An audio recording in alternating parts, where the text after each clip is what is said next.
with RESNET. Thank you for taking the time today to come to our Q&A webinar about the RESNET HERS Addendum 77 on integrated heat pump water heaters. We have a fabulous panel of speakers for you today. We have Gayatri Vijaykumar, who is actually the chair of SCC 300, and she's a 301 task group member. Brian Christensen, also a 301 task group member and a participant of SDC 300, Standards Development Committee 300. And finally, Philip Ferry, who is the chair of the SMB and also participates in the 301 task group. Thank you guys so much for all the hard work that you guys do on our standards. RESNET couldn't do this without you. A couple housekeeping things.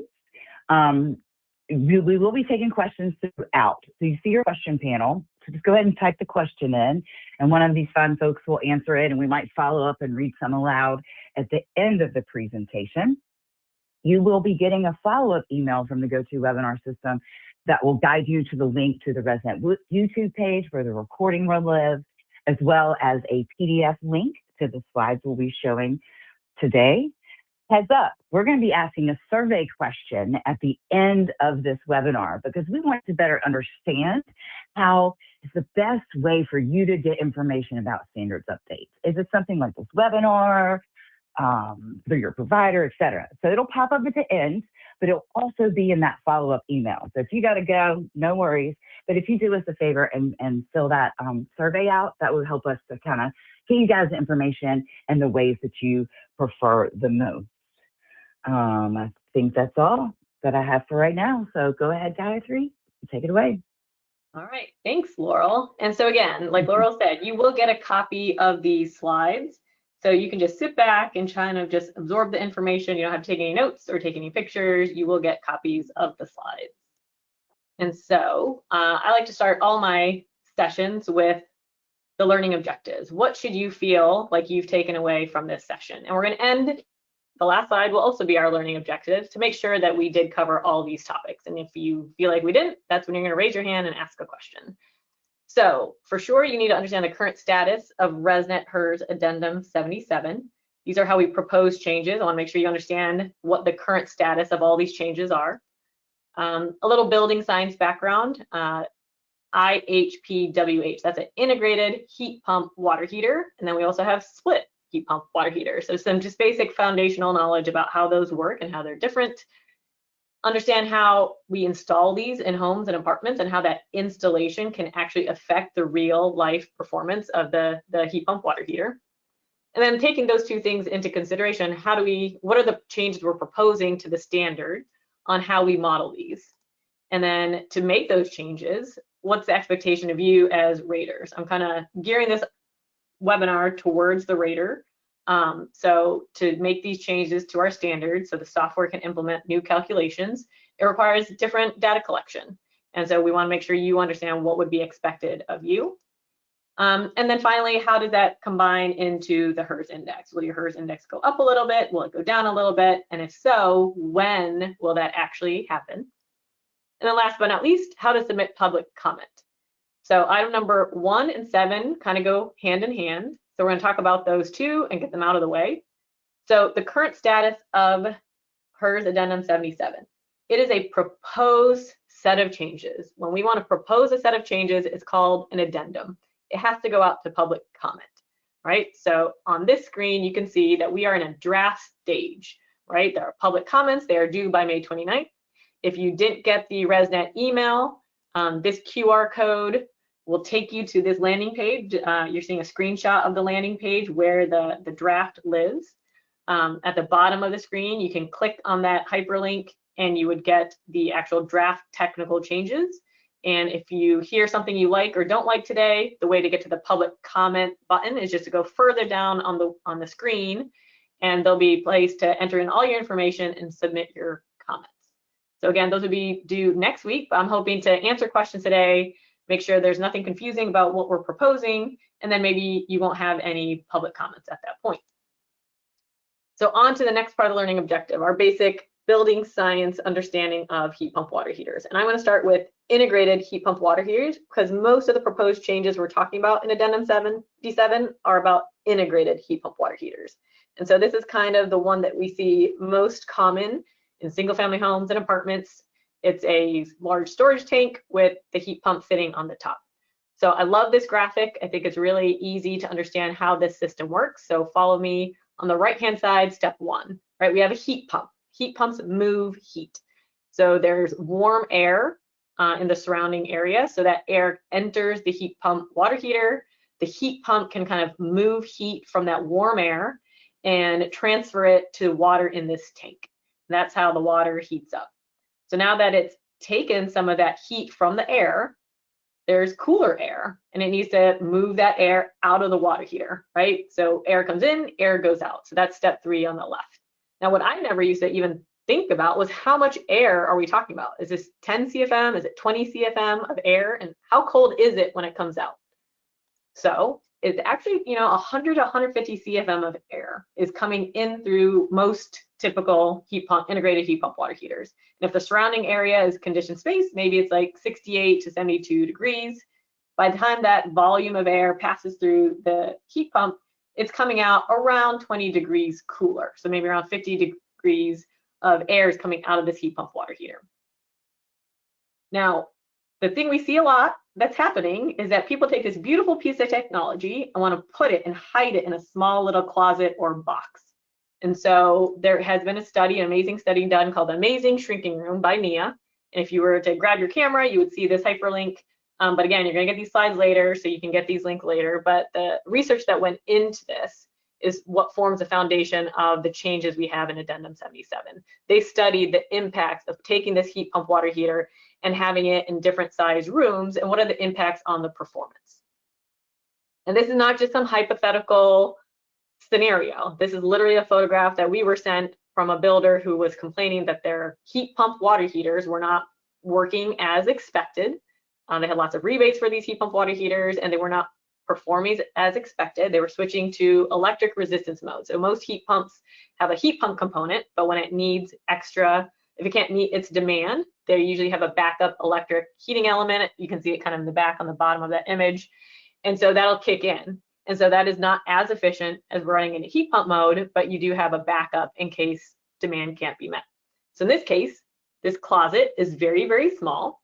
And so when you're trying to extract a lot of warm air from it, there's not a lot of warm air in there. And the room is also getting colder and colder as you keep pushing out 50-degree or colder air. So you can see their brilliant solution on the bottom left is to add a space heater, an electric resistance space heater. So what we have generated here on the right-hand side is the world's most expensive electric resistance water heater. And this is something we would like to avoid. So Addendum 77 is going to have changes. Again, these are proposed changes at this point to how we verify heat pump water heaters and then how they are simulated. So on the left, again, integrated heat pump water heaters. Most of the changes will be relevant to that type of water heater. On the right are split system heat pump water heaters. There will be modest changes that affect those, but this is a very different technology. So here you have a tank that is usually indoors, and then the heat pump, that unit is usually outdoors. So it doesn't have the same implications related to installation. So there is guidance on split systems, but most of the changes I'm going to talk about are about these ones on the left. Okay, so now we have seen what not to do, but let's talk about what are the installation practices that positively will impact an integrated heat pump water heater's performance.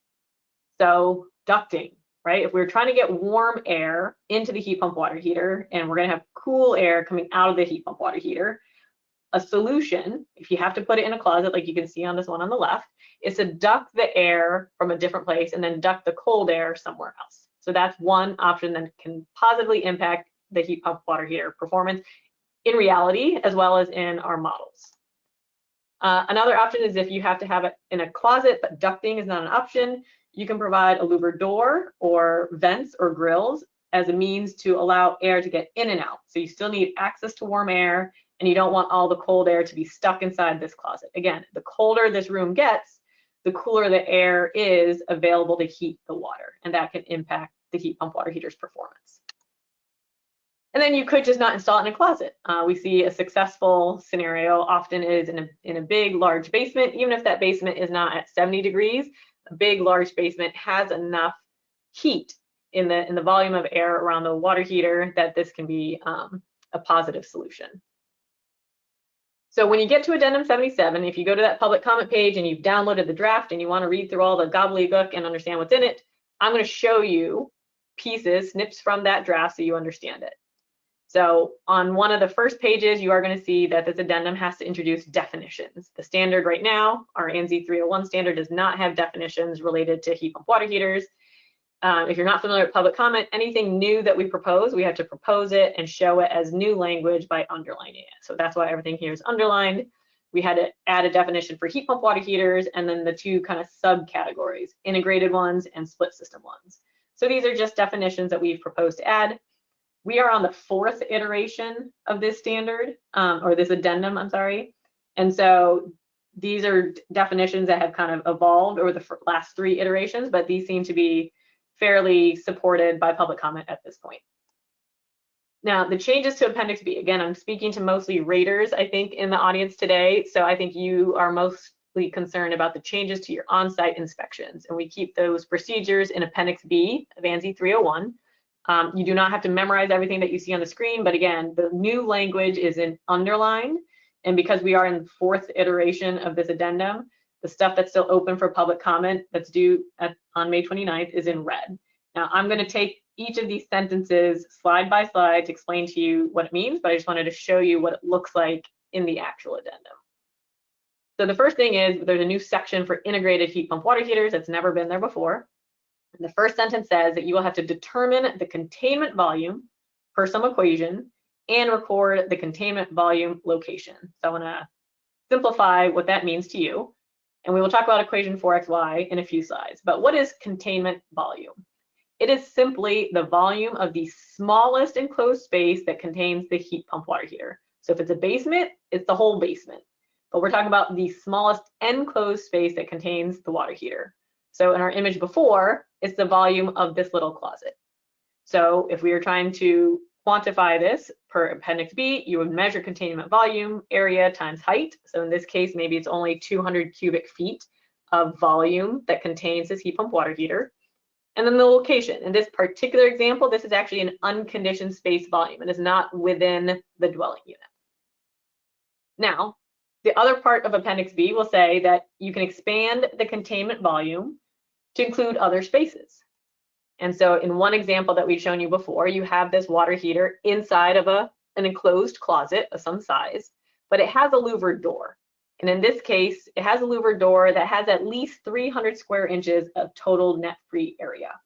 So in a case like this, it could be a louvered door, it could be the combination of upper and lower vents.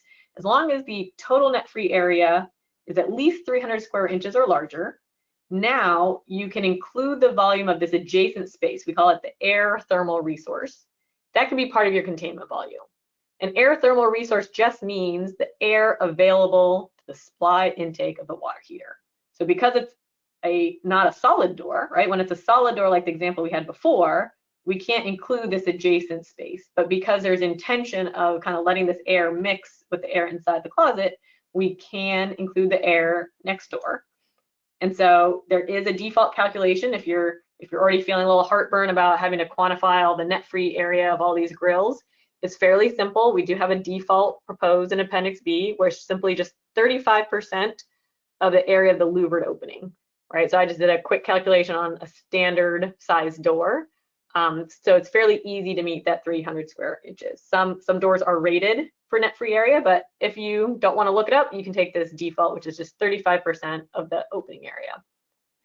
So what is the containment volume in this scenario? Well, it's a closet. So let's say the closet is, again, 200 cubic feet like the last example. But now I can also add the volume of the space next door. Let's say it's a bedroom or a living space.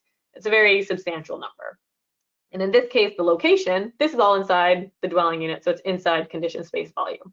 So as a rater, this is what you see in the homes that you rate. Those are the 2 new data points you need to collect, the volume of these spaces as well as the location. So there are other options to expand the containment volume, ducted intake and ducted exhaust. This is one of our best practices. Get the cold air out of this closet and bring warm air in. So you can see in this heat pump water heater, if you look to the top right, it is discharging its cool air through a grill in the top right there into a hallway area. And in the back on the left side of this picture, you can see through the sheetrock there, it is drawing supply air, and on the other side of the wall is a living room. And so I can show you this in plan view. So you've got the supply air coming from a living space, and then the blue air on the bottom, it's discharging the cold air to the hallway. And so in this case, there's an air thermal resource. Again, the air available to supply air to the heat pump water heater. That's basically an entire living room is part of its air thermal resource. So in this calculation, it's a little less intuitive, but it's the entire living space, not necessarily the closet it's actually contained in, but all the air, all the heat available to this heat pump water heater is from outside the closet. And the location is conditioned space volume. Again, this example is all indoors. Another way you can expand your containment volume for your calculations is if maybe you can't exhaust or you can't duct both sides, the intake and the discharge, you can do a split. Do ducting on one side and then at least half the amount of net free air opening, so 150 square inches. So you could do a hybrid model. In this case, the air available to the heat pump water heater to extract heat from and heat up the water is the air inside the closet, as well as the entire living space. So when you calculate the volume, it's both of those things together. And again, in this example, it's inside the dwelling unit, it's inside conditioned space volume. So that covers the language that you see here in black underlining, as well as the text in red. So those are the proposed changes. If Addendum 77 goes forward, that is kind of the new task for you, is to calculate containment volume and document where is the water heater, where is it getting its air from. At the very bottom, we do have language, like I said, some language on split system heat pump water heaters, and that's basically just to record the location of both the heat pump, which is generally outdoors, and the storage tank, which is generally indoors. All right, so you as a rater have taken all these extra pieces of information, we call them minimum rated features. Now, what will your software companies do with that? Like if you have a particular approved rating software that you use, what do they do behind the scenes? And so this is kind of where we're going to geek out a little bit and look at some equations. I'm commenting at the top in parentheses to see note V.3. So if you're looking at the addendum, the language I'm going to kind of walk through is in note V3. And the first thing to know is that our heat pump water heaters, they are rated in UEF, right? Uniform Energy Factor. So as raters, we're familiar with collecting that value from an HRI certificate, right? So the software is going to take what we enter for UEF. The software will separate it into two components. It's the heat pump's coefficient of performance, that's the COP, and the tank UA. Tank UA is a reflection of how much heat is lost through the storage tank walls.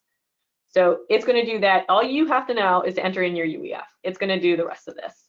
And so here's an equation of what it might do with your UEF to figure out its coefficient of performance, but it needs a piece of information, which is the first hour rating. So that's one of your minimum rated features. And you will get that information. We'll go through an example from the HRI certificate. So here's a typical certificate for a heat pump water heater. You don't need to be able to read it, but somewhere on that page, you're going to see the first hour rating and the UEF. These are minimum rated features. As a rater, you have to collect both of these. So you might not be able to read it from the highlight section, but it says 3.4 is the UEF. So I imagine you would type this into your rating software. It will need the first hour rating to figure out which of these three equations to use. So you'll have to type in the first hour rating of 66, which means the software can use the middle equation to make the calculation. And so based on this calculation, the heat pump's coefficient of performance is 3.62, right? You've entered a UEF of 3.4. It's going to convert that to this COP of 3.62. Now the next step is to take that information about containment volume that you've collected and see how that is going to impact the overall effective coefficient of performance of your heat pump water heater.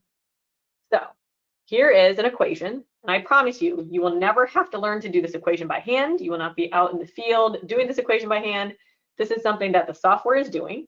This is that equation 4xy that I mentioned and is mentioned from Appendix B.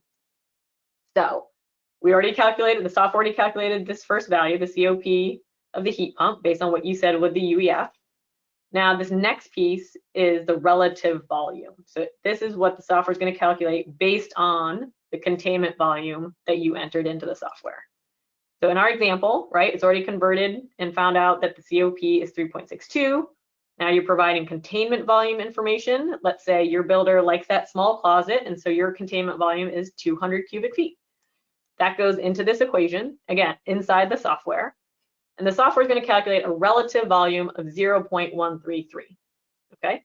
So in this equation, the relative volume is your calculated measured containment volume versus a value of 1,500, okay? If this number ends up being lower than 1,500, then that's the value it's going to use for RV. If this ratio is larger than 1, so larger than 1,500, then it's going to use the value of 1. So in this case, we're under, so it's 0.133. So you put that into the equation. And again, you don't have to know how to use this equation, but you can see the value of RV goes here where it's red. And this is going to provide a D rate to your heat pump water heater that reflects that it's in a room that's way too small for it to achieve its real rated performance.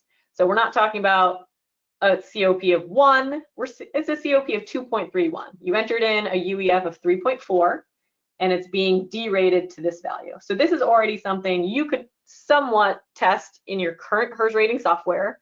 You know, what is the impact? Because I think the question will be, how is this going to impact my HERS ratings? And it might be a while before your software does this calculation.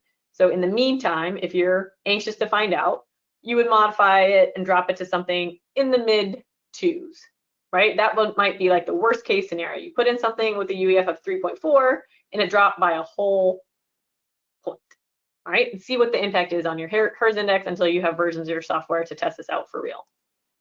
Now let's go with a different example. So again, our COP is 3.62. Let's say we have a large containment volume. We did one of those best practices. We ducted on both ways. We ducted with a grill. We had a very large room. Our containment volume was able to be increased beyond the closet size because of one of those things. So we are over this 1,500 cubic feet value. So now when you go to put the number in here, as long as you're over 1,500, the relative volume maxes out at 1.0. It'll never go higher than that. This is just the value.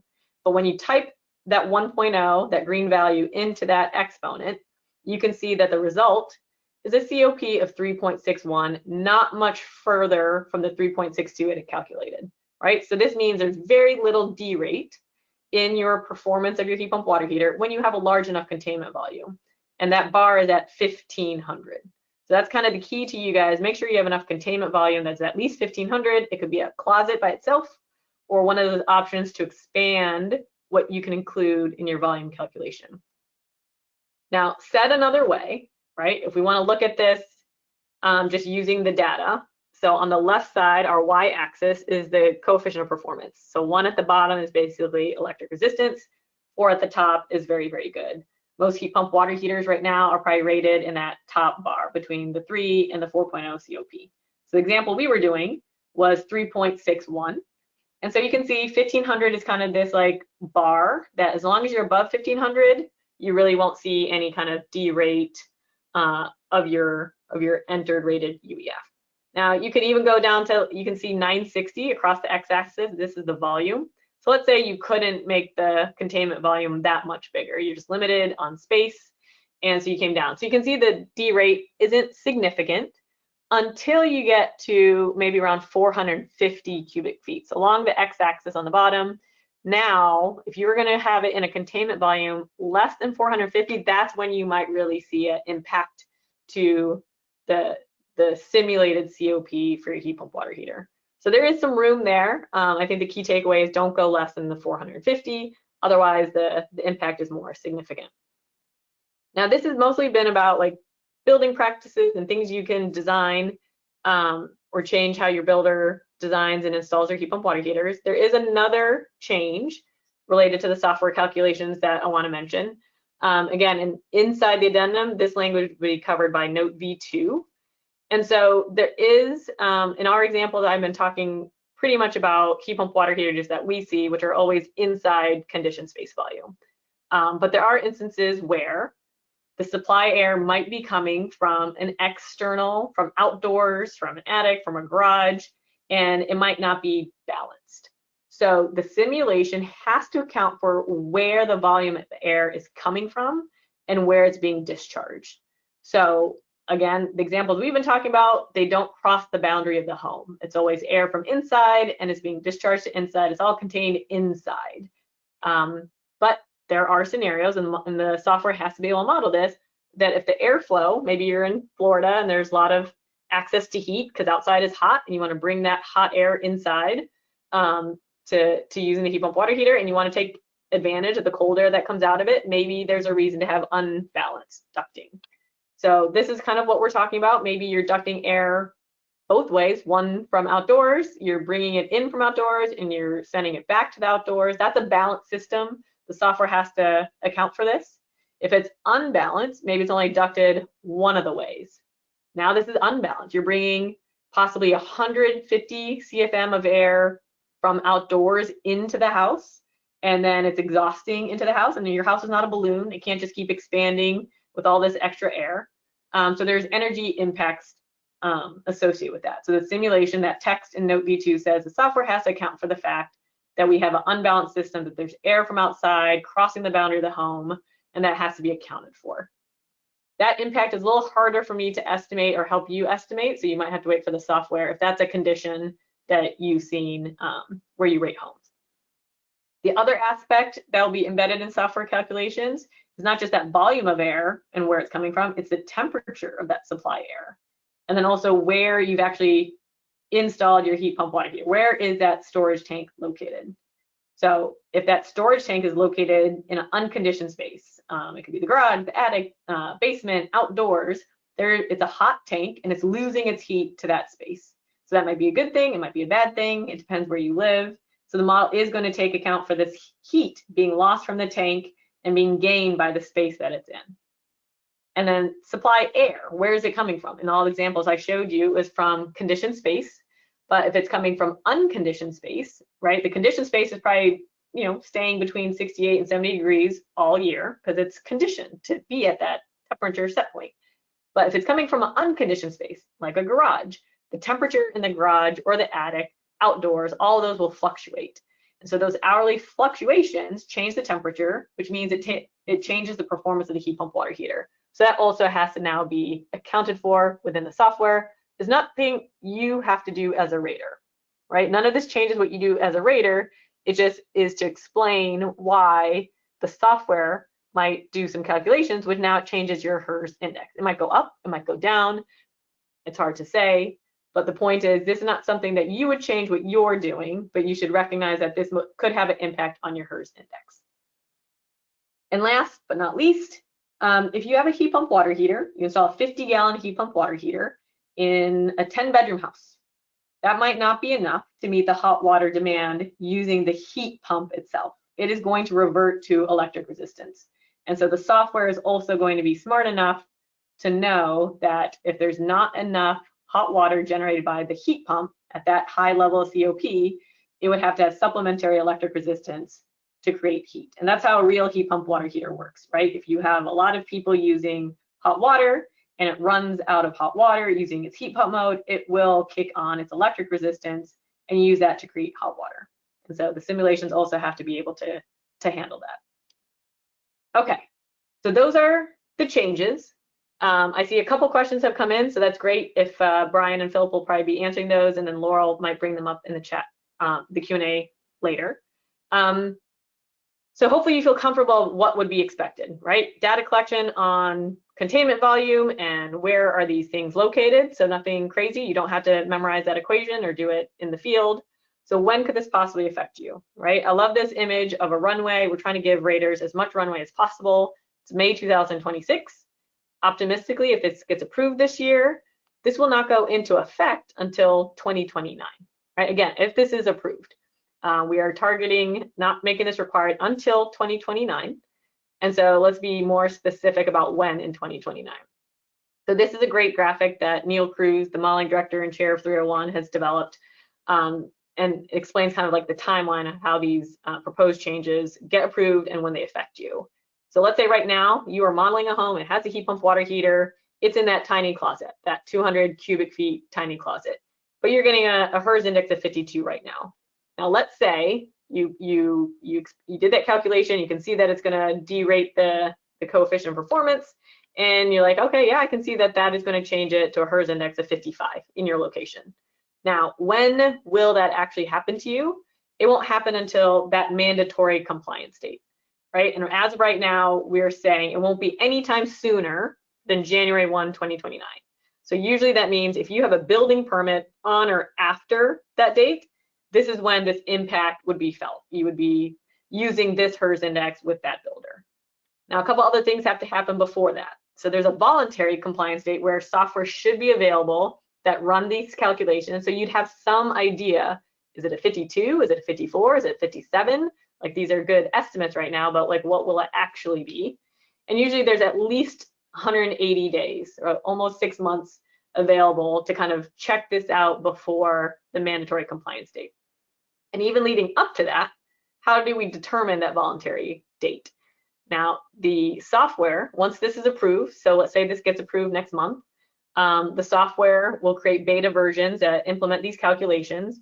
They will do something called the impact analysis, so we can understand, like, with these changes, you know, a home would change from a 52 in this condition to a 55 or 54. There's a lot of variables in doing that impact analysis. And then finally, they give that information to our standards management board, and they vote based on that, what should the dates be. So as of right now, everything I've talked about, they are proposed changes. They are subject to public comment still, so you can still weigh in and submit public comment by next week. But even if the changes do get approved, they won't be mandatory and they won't be required. They won't affect your HERS index until building permits on or after January 1, 2029. So we are wrapping up now. So we're gonna have plenty of time for Q&A. Just kind of want to recap how you can minimize any change to the HERS index if you are already installing heat pump water heaters. The first thing is that containment volume. Target getting that above 1,500 cubic feet. That's the size of a small bedroom, or not a small bedroom, a good sized bedroom. And definitely not less than 450 cubic feet. We saw that graph, and that's kind of where it starts to plummet. The performance gets really derated if you're less than 450. And again, that's kind of based on what we saw in that NIA study, the amazing shrinking room. How can we get this volume if we don't have a closet that is already that big or a basement that's already that big? There's lots of other ways. We saw that you could duct supply air in and you could exhaust the cool air away. You can install grills or louvered doors. You know, you just need a minimum of 300 square inches, which is fairly easy to get, and then just be adjacent to a space, again, around the size of a good sized bedroom. Or if you do have a lot of space, that's great. Now, I can't say that this will minimize or maximize your HERS index, but I just want to remind you that the changes in here in that note B2 will take into consideration if you do install these heat pump water heaters outdoors or in an unconditioned space like garages, attics, or basements. Those temperatures of those spaces, they might not be considered right now in the software that you use, but they will be. The softwares might be doing it voluntarily or differently, but there will be this note in this addendum does require that those temperatures do have to impact the performance. And then also this imbalance in airflow. Again, I don't see it a lot. We usually don't recommend having an imbalance in airflow. It's kind of like supply only or exhaust only ventilation. We prefer a balanced system, but the software has to be able to model all things. And so if it is imbalanced, that will have to be modeled. Okay. And as promised, these are the objectives we hoped that you would learn after sitting through our webinar. We wanted to give as much time to Q&A after we presented this content. So hopefully we did check all these. If we did not, I hope you have a question in the chat box, and I'm going to hand it to our moderator, Laurel, to help us answer some of those. Thank you guys for the excellent presentation. So we only have 4 questions that have come in, so I'm just going to read them aloud because I think it might benefit all of the attendees to get the answers. How adjacent does the air thermal resource need to be? Can this include volumes on different floors as long as there's not any doors? That's a great question. I see Brian started answering that in the chat. Yeah. Brian, do you want to unmute and take that one?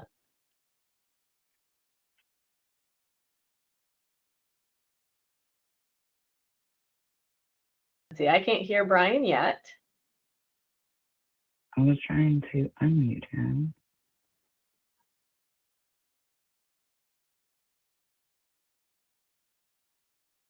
Well, I will maybe just read his answer aloud. Sure. It's possible Sorry, for it not to be. There you Oh, there are. you go. There he is. sorry, I'm a terrible Go ahead, multitasker. Brian. So which question was it? It was the first one about the Okay. different volumes on different floors, enclosed volumes on different floors as long as there not any doors.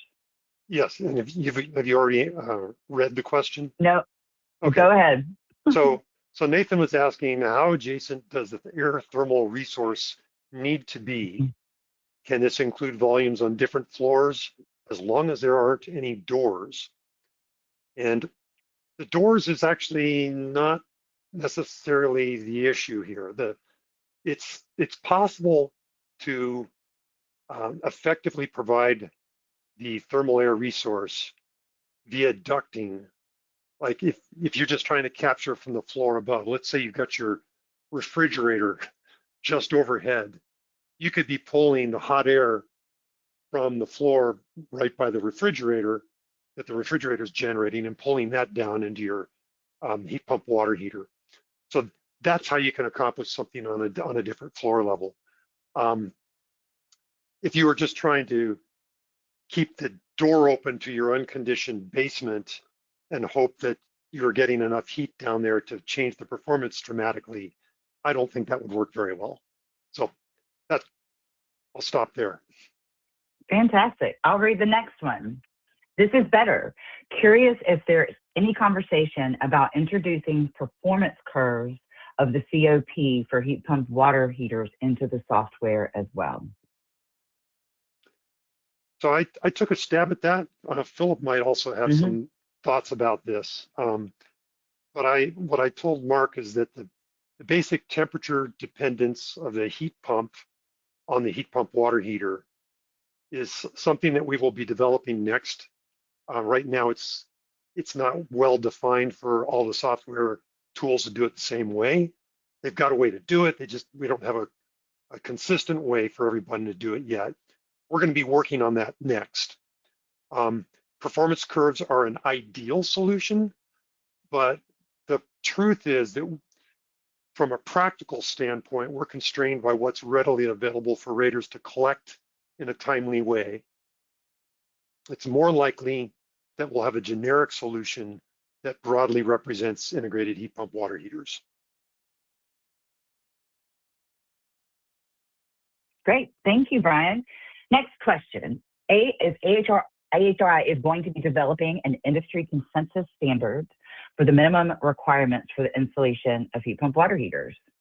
What will happen if the minimum containment volume associated with that standard is less than 1,500 cubic feet? I'll take the first stab at this. I'm sure Philip and Brian will want to weigh in. And so I'm going to bring up that curve that I think might help. And so I think we do struggle a bit. I mean, the 301 standard that we're talking about today is just an evaluation of installed performance. It is kind of agnostic about what is required or what is a best practice. We are tasked with just evaluating systems as they are installed. And so I think the question is if the consensus standard that they're developing suggests that something less than 1,500 cubic feet is their best practice, and let's say it's 700. That doesn't necessarily create any kind of conflict with this standard. You can see that the D rate in performance is very small. So if that's something they come forward with and that's the best practice, that is totally fine. There's no conflict. What it would require most likely would be an update to the field study that was done by NIA, because that's what's kind of embedded in this calculation, is what they saw is when you don't have that large enough containment volume, this is what they see. So I think we're always open to using new and current research based on these being installed in the field, but a industry standard like that would not necessarily change what this number is, and you can see that the impact would probably be very small. Philip or Brian, would you like to add to that?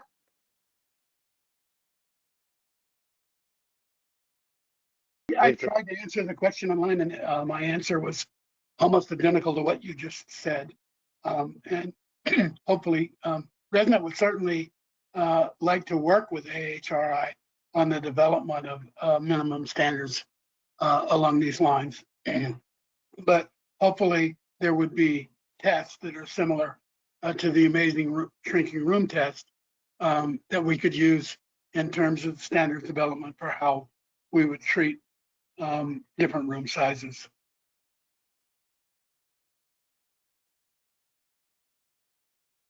Thank you, guys. Next question. Will credit be given if the integrated heat pump water heater is located in an unconditioned garage in northern Nevada or Arizona? Will the software give credit for high garage temp for a portion of the year? I know some homeowners disable the resistive heating during the hot weather.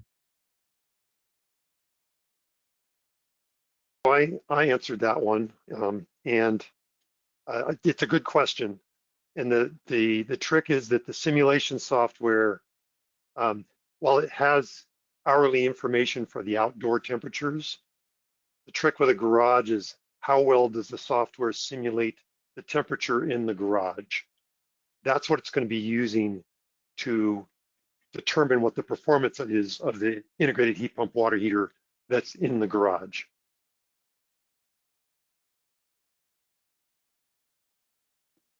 There are efforts also separate from this to deal with how software stimulates garages and attics and crawl spaces to try to get more consistency across software platforms for how those simulations are accomplished. And so this is kind of follow-on work to this initial work on integrated heat pump water heaters, and similar to performance curves that are based on the inlet air temperature to the water heater. And so these are kind of follow-on work that we anticipate is going to happen shortly as we move forward.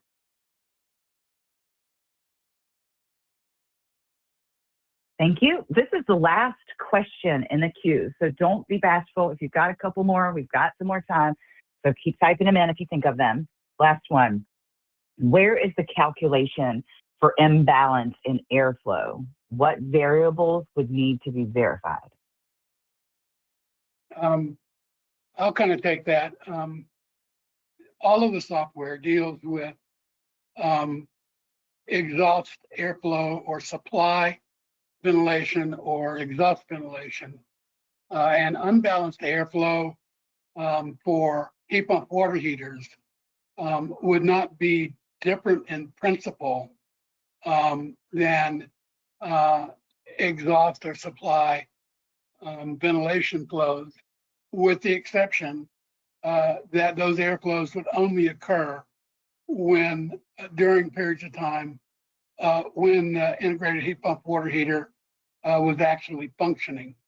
And so, for example, if you have, if you're bringing in outdoor air to the supply side of a heat pump water heater because you happen to live in Florida and it's hot as heck 11 months out of the year, and you want to be able to take advantage of that heat, then you're going to be providing air conditioning essentially to your conditioned space, but you're going to be overpressurizing that conditioned space.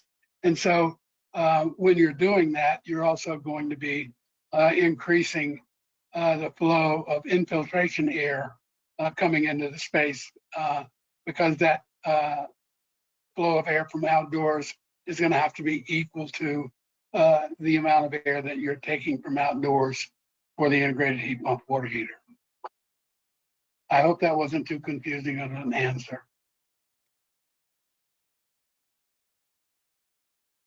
I'll just tack on to that question. As of right now, the sentence you see is what's in the standard, so it's not overly prescriptive in what we're telling the simulation software. So we're not saying this is the number of hours that the heat pump water heater runs. Like, that's something that's internal, I think, to the calculation. We're not saying how much airflow.